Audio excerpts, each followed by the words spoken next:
మన రక్షకుడైన యేసుక్రీస్తు నామంలో అందరికీ వందనాలండి.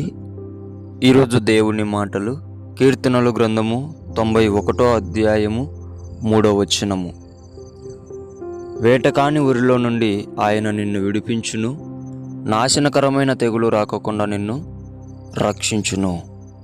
ప్రియమైన దేవుని బిడ్డలారా, మనము ప్రార్థిస్తే గనక, మనము దేవునితో స్నేహం కలిగి జీవిస్తే గనక, మనము దేవుని యందు భయము భక్తి కలిగి జీవిస్తే గనక, మనము అపవాది ఊరిలో నుండి దేవుడు మనల్ని విడిపించేవాడుగా ఉంటున్నాడు.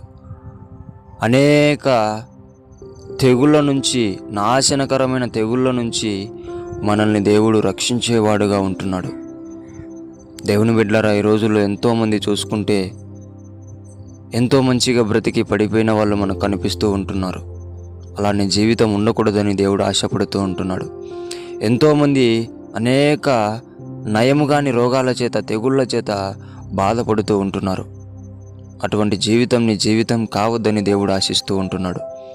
కాబట్టి దేవుని బిడ్డలారా, ఖచ్చితంగా ప్రార్థిద్దాం, ఖచ్చితంగా దేవునితో స్నేహం చేద్దాం, ఖచ్చితంగా దేవుని యందు భయము భక్తి కలిగి నిలిపి ఆయన నుండి మనం విడిపించబడదాం, ఆయన నుండి మనం రక్షింపబడదాం.